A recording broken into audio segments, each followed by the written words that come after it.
सुप्रभातम बच्चों, आज हम हिंदी पढ़ेंगे। हिंदी की सेकंड सेमेस्टर की बुक इस तरह से है, सृष्टि हिंदी पाठमाला। ठीक है, हमने पहला पाठ हम देख गए थे जिसका नाम था वीर तुम बड़े चलो। ठीक है, हमने पहला पाठ ये सीख लिया था और हमने उसका अभ्यास भी कर लिया था। आप लोगों ने उसका होमवर्क भी फिनिश कर लिया होगा। ठीक है, यहाँ तक का। अब आज हम दूसरा लेसन, दूसरा यूनिट पढ़ेंगे, चालाक गीदड़। ठीक है, गीदड़ यानी क्या, जिसे इंग्लिश में फॉक्स कहते हैं। ठीक है, क्लेवर फॉक्स। ठीक है, तो क्या चालाक गीदड़। तो एक बूढ़ा और कमज़ोर शेर बहुत दिनों से भूखा था। तो यहाँ अपने चित्र में देख सकते हैं कि एक शेर है, वो क्या है, बूढ़ा हो गया है, उम्र वाला हो गया है। ठीक है, और वो कमज़ोर भी हो गया है। स्वाभाविक है कि जैसे हम लोग बूढ़े होते जाते हैं वैसे में हमारी शक्तियाँ क्या होती जाती है, कम होती जाती है, हम कमज़ोर पड़ने लगते हैं। तो यहाँ शेर की भी ऐसी ही हालत थी, वो बूढ़ा और कमज़ोर हो गया था और बहुत दिनों से भूखा भी वो था। शिकार की तलाश में वह इधर उधर भटक रहा था, परंतु उसे कहीं कुछ खाने को नहीं मिल रहा था।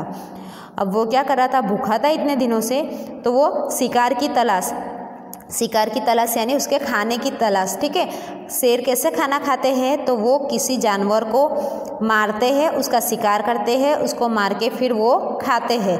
तो वो शिकार की तलाश कर रहा था, ढूंढ रहा था। तलाश यानी क्या, ढूंढना, खोज करना।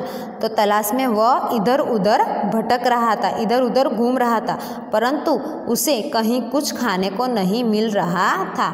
और वो ढूंढ रहा था अपने शिकार की, खाने की खोज में वो यहाँ से वहाँ भटक रहा था, घूम रहा था, लेकिन उसे खाने के लिए कुछ भी नहीं मिल रहा था। वह शिकार करने में भी असमर्थ था। असमर्थ यानी क्या, तो के लाचार था, वो सक्षम नहीं था उतना कि वो शिकार कर सके, क्योंकि वो अब बूढ़ा हो गया था और उसमें इतनी शक्ति नहीं थी। ठीक है, कि वो तेज भागकर वो किसी का शिकार कर सके, इसलिए वो शिकार करने में भी असमर्थ था। भूख से परेशान बूढ़े शेर को भटकते भटकते अचानक एक गुफा नजर आई। अब ये जो शेर है वो भूखा था और परेशान भी था, तो वो भटकते भटकते यानी घूमते घूमते वो जहाँ गया वहाँ उसको अचानक क्या दिखाई दी, एक गुफा नजर आई। वह सोचने लगा, इस गुफा में ज़रूर कोई जानवर रहता होगा। आपको यहाँ दिख रहा है कि एक गुफा है। ठीक है, तो उसको एक गुफा नजर आई, तो वो सोचने लगा कि इस गुफा में ज़रूर कोई जानवर रहता होगा। वह थोड़ी देर गुफा को देखता रहा। वो क्या करा, वहाँ खड़ा हो गया और थोड़ी देर तक वो गुफा को ही देखता रहा। काफ़ी देर इंतज़ार करने के बाद कोई जानवर बाहर नहीं निकला, तो वह गुफा के अंदर घुस गया और अपने शिकार का इंतज़ार करने लगा। ठीक है, तो काफ़ी देर तक उसने क्या किया, उसने एक गुफा देखी शेर ने। फिर वह थोड़ी देर वो गुफा को ही देखता रहा और उसने सोचा कि इस गुफा में ज़रूर कोई जानवर रहता होगा। फिर उसने क्या किया, काफ़ी देर हो गई, बहुत टाइम हो गया, लेकिन उसने इंतज़ार किया। ठीक है, प्रतीक्षा की, वेट किया, लेकिन उसको कोई बाहर आते हुए कोई जानवर उसने नहीं देखा। वो गुफा से कोई भी बाहर नहीं निकला। तो शेर ने क्या किया, गुफा के अंदर वो घुस गया। शेर को पता था कि इस गुफा में कोई ना कोई तो रहता ही होगा, तो अगर वो अंदर होगा तो वो बाहर निकलेगा। तो शेर ने खूब प्रतीक्षा की, इंतज़ार किया, लेकिन कोई बाहर नहीं निकला उस गुफा में से। तो शेर ने क्या किया, शेर खुद उस गुफा में अंदर चला गया। वह गुफा के अंदर घुस गया और अपने शिकार का इंतज़ार करने लगा। वो खुद अंदर चला गया और क्या करने लगा, अपने शिकार का इंतज़ार कि ये जिसकी भी गुफा है, ये जिस जानवर का घर है वो उसके घर में आएगा तो मैं उसका शिकार करके खा जाऊंगा। उस गुफा में एक गिद्दड़ रहता था। ठीक है, यहाँ हम देख रहे हैं चित्र में कि उस गुफा में कौन रहता था। वो गुफा किसकी थी, एक गिद्दड़ की थी। वह बहुत चालाक और होशियार था। वो कैसा था, बहुत चालाक और होशियार था, वो बहुत ही क्लेवर था गिद्दड़। थोड़ी देर में वह अपनी गुफा में वापस लौटा।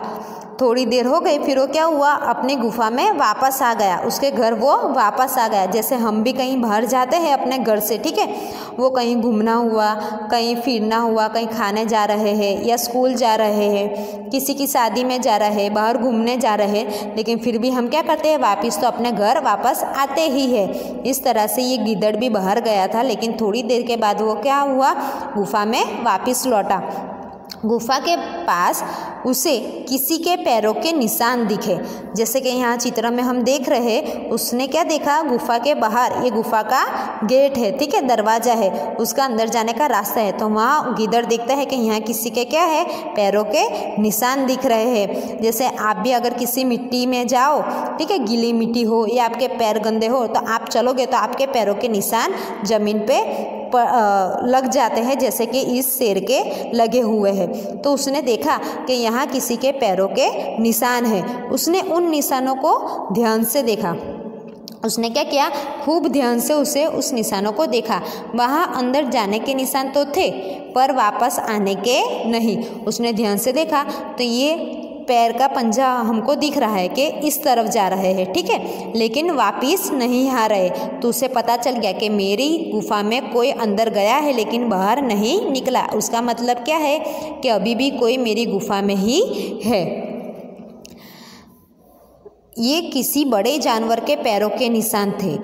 अब जो बड़ा होता है उनके पैरों के निशान बड़े होते हैं, जो छोटा होता है उनके पैरों के निशान छोटे होते हैं। जैसे कि हमारे भी वैसा ही है, ठीक है, ह्यूमन में भी, इंसानों में भी वैसा ही है। अगर छोटे बच्चों के पैरों के निशान देखोगे तो एकदम छोटे छोटे होते हैं, और अगर कोई बड़े अपने पापा के या दादा के पैरों के निशान देखोगे तो वो बड़े बड़े होते हैं।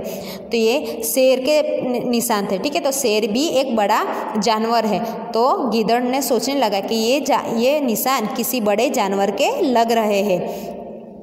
एकदम अंदर घुसना उसे ठीक नहीं लगा, ठीक है, उसे एकदम गुफा के अंदर घुसना उसे ठीक लगा नहीं, उसे कुछ गड़बड़ लगी। उसने सोचा कि पता लगाने के लिए थोड़ी अपनी बुद्धि लगानी चाहिए, ठीक है। पता लगाने के लिए उसे क्या लगानी चाहिए, थोड़ी बुद्धि, यानी कि खुद की अकल लगानी चाहिए, आइडिया कुछ सोचना चाहिए। चालाक गिद्दड़ ने थोड़ा विचार किया और फिर ऊंची आवाज़ में पुकारा, गुफा, ओ मेरी गुफा, मैं अंदर आ जाऊँ। गिद्दड़ ने क्या सोचा कि पता लगाने के लिए कि मेरी गुफा में कौन है, उसके लिए थोड़ी अकल लगाई जाए। तो चालाक गिद्दड़ ने थोड़ा विचार किया, उसने थोड़ा सोचा, फिर क्या बोला, वो ऊंची आवाज़ से, यानी चिल्ला के बोलने लगा, पुकारा, ठीक है, ऊंची आवाज़ में पुकारा, यानी ज़ोर ज़ोर से चिल्लाने लगा वो, गुफा, ओ मेरी गुफा, मैं अंदर आ जाऊँ। वो क्या पुकारने लगा कि गुफा, ओ मेरी गुफा, मैं अंदर आ जाऊँ। आवाज़ लगाकर वह चुपचाप बैठा रहा। यह बोलकर आवाज़ लगाकर वो क्या हुआ, चुपचाप बाहर बैठा रहा।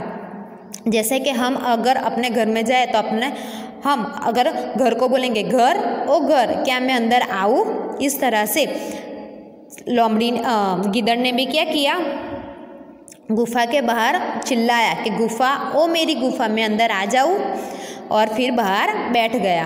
गुफा के अंदर से कोई आवाज़ नहीं आई, गुफा के अंदर से कोई भी आवाज़ नहीं आई।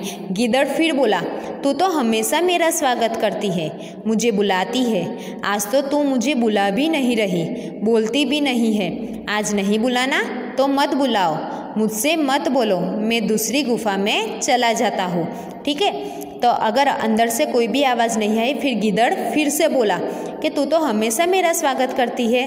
गुफा को बोलने लगा कि तू तो हमेशा मुझे अंदर बुलाती है, आज तो तू मुझे बुला भी नहीं रही, आज तो तू कुछ जवाब ही नहीं दे रही। मैंने पूछा है कि मैं अंदर आऊँ तो तू तो कुछ बोल ही नहीं रही और मुझे बुला भी नहीं रही, बोलती भी नहीं है। आज नहीं बुलाना तो मत बुलाओ।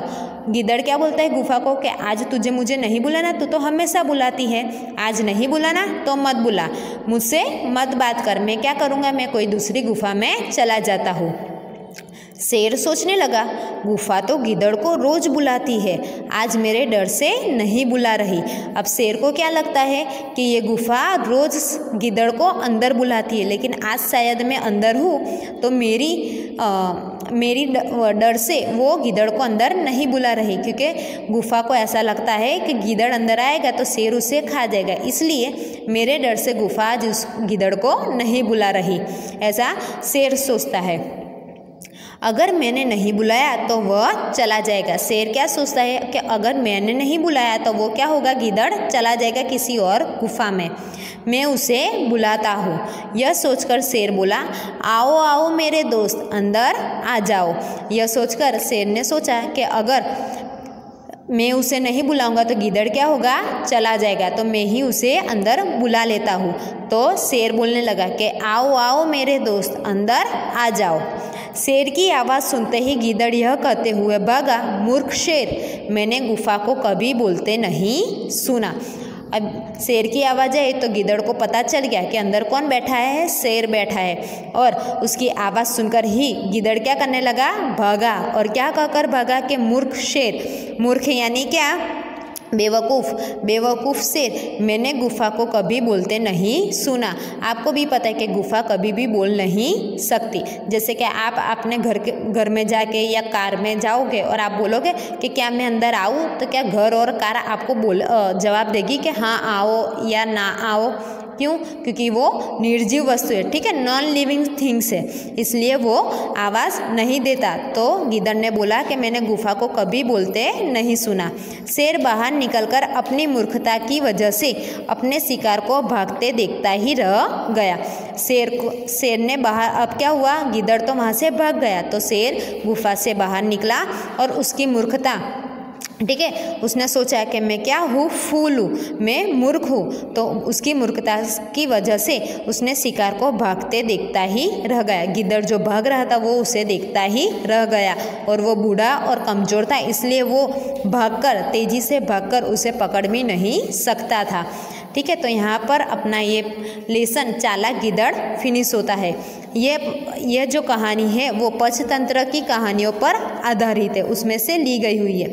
अब ये पाठ से, यह लेसन से हमको क्या सीख मिलती है, तो इस कहानी से हमको सीख मिलती है कि संकट के समय साहस और बुद्धिमानी से काम लेना चाहिए। ठीक है, अब हमारे पे कोई भी संकट या मुसीबत आए तो हमें घबराना नहीं, लेकिन क्या करना चाहिए, साहस और बुद्धिमानी, अपनी अकल और अपनी बहादुरी से हमें काम लेना चाहिए, घबराना नहीं चाहिए। अब यहाँ शब्द के अर्थ दिए हुए हैं। इंतजार, तो इंतजार का मतलब क्या होता है, प्रतीक्षा। बुद्धि, तो बुद्धि का अर्थ क्या होता है, अक्ल। विचार, तो सोच। गुफा, तो पहाड़ के अंदर का गहरा गड्ढा। तलाश को खोज कहते हैं। मूर्ख यानी बेवकूफ़। असमर्थ यानी लाचार। ठीक है, तो यह शब्द के अर्थ आपको अपने हिंदी की बुक में लिखना है।